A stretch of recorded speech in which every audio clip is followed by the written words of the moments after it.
শুভ সন্ধ্যা সবাইকে। আশা করি তোমরা সবাই খুব ভালো আছো, সুস্থ আছো, নিজের খেয়াল রাখছো। আর আমিও এখন চলে এসেছি হ্যাশট্যাগ আমরা সকলের আজকের টপিক নিয়ে। আজকের টপিক আমাদের দিয়েছে রুনাদির চ্যানেলের নাম পরশ পাথর। তো খুব ভালো লাগছে, রুনাদি টপিক দিয়েছে। তোমাকে অনেক অনেক ভালোবাসা আমার তরফ থেকে। আর দিদি যে টপিকটা দিয়েছে, যে অনেক সময় আমরা চোখের সামনে দেখি যে অন্যায় হচ্ছে, কিন্তু বলে কিছু কাজ হয় না, বা ভাবি বলবো কি বলবো না।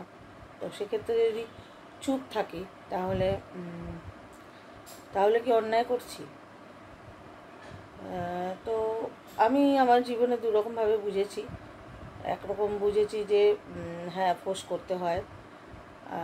যেমন মা এসে বলে গেছে যে আমরা এই গল্পটা সবাই জানি। সেই জায়গায় দাঁড়িয়ে ওটা বলেছেন অবশ্য, যদিও ওটা মানে দিয়ে ওই রেফারেন্স দিয়ে আমরা সারা জীবন চলতে পারি না, এখনকার যুগ চলতে পারে না। সেটা ওই সময়ের জন্য ওই রেফারেন্সটা ঠিক, কিন্তু তবুও কিছু কিছু সময় ফোর্স করতে বলেছে।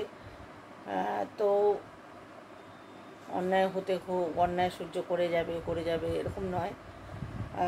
সহ্য করে যাবে, বা অন্যায় ধরো কোনো কিছু হচ্ছে, তুমি চোখের সামনে দেখছো সেইটা। তো আমি দেখেছি যে এখন জীবনটা না অনেকটা কী বলবো, মানুষ এত ফ্রাস্ট্রেটেড যে মানুষ অন্যায় যে করছে সেইটা মানে সেটা বোঝার মতো পরিস্থিতিতেও নেই, যে কোনটা মনুষ্যত্ব, মানুষের যেটা মনুষ্যত্ব বলে, যে কোনটা কিভাবে বলা উচিত, কার সাথে কি করে বলা উচিত। আমাদের কাছে অন্যায় কোনগুলো, যেগুলো আমরা মনে করি যে এটা এরকম করে না বললেই হতো, এরকম এত অত্যাচার করে, হ্যাঁ সেগুলোকেই তো আমরা অন্যায় বলি। কেউ কারোর উপরে কোনো মানসিক অত্যাচার করে বা কোনো কিছু। আসলে মানুষের সত্যি বলছি, মানুষ একদম মানসিক দিক থেকে তলানিতে ঠেকে গেছে। তো সেই জন্য মানুষ বুঝতেই পারে না যে কখন হয়তো তাদের দ্বারা ভুল কাজ হয়ে যাচ্ছে। তো আমার মনে হয় যে ফোর্স করলে যতই তুমি প্রতিবাদ করে কিছু হবে না। আমার মনে হয় যে কোনো মানুষ নিজে যতক্ষণ না বুঝবে ততক্ষণ তুমি হাজার চিৎকার করো, হাজার তাকে মারো, হাজার তুমি যাকে শাসন করো, আমার মনে হয় যে সে পাল্টাবে না যতক্ষণ নিজে না মনে হচ্ছে পাল্টাবে। আর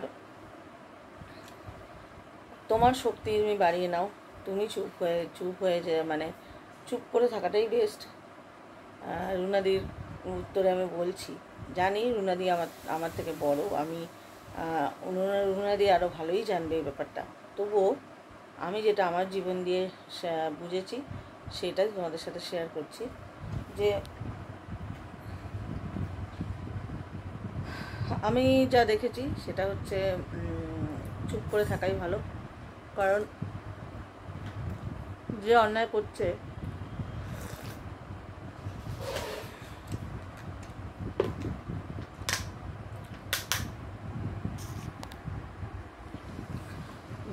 অন্যায় করে সে নিজেই জানে না। যে কোনো মানুষ সবাই ভাবে আমি ঠিক, আমি যেটা করছি সেটাই ঠিক। আর তো বললাম, মানসিক পরিস্থিতি এমন তলানিতে পড়ে গেছে, মানুষ এত ডিপ্রেসড, এত কিছুর শান্তি কোথাও খুঁজে পাচ্ছে না। তো সেই জন্য মানুষ যেহেতু শান্তি পায় না, সেহেতু মানুষের রাগ, মানুষের একটা হিংসাত্মক ভাব, এগুলো বেশি করে চলে আসে। যদি শান্তি সুখ সব দিয়ে ভরা থাকতো তাহলে এগুলোর জায়গাই থাকতো না। তো সেই জন্য আমার মনে হয় যে আমাদের সত্যি কিছু করার নেই, আমাদের চুপচাপ থাকাই বেস্ট। তাতে করে কি হয়, আমি এটা নিজে বুঝি যে বলে কোনো লাভ নেই যদি সে না বোঝে।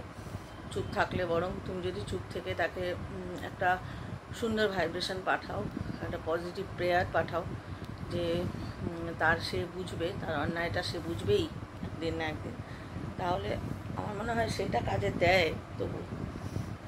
কিন্তু তবে এটাও ঠিক যে অন্যায়ের যদি বলো যে অন্যায়ের প্রতিবাদ, তাহলে সেটা সোশ্যালি সামাজিক কোনো যদি কিছু হয় সেইটা আমি মনে করি যে প্রতিবাদ করা উচিত। আমি সেটা করিও।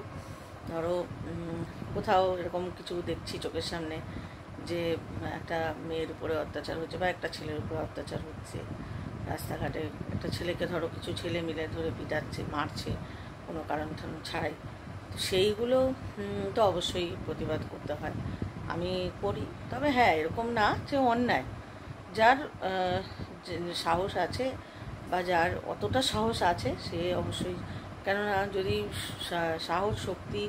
সাহস মন থেকে মনের জোর যদি না থাকে, কোনো সমস্যার মধ্যেও নিজেকে জড়ালে সেখানেও কিন্তু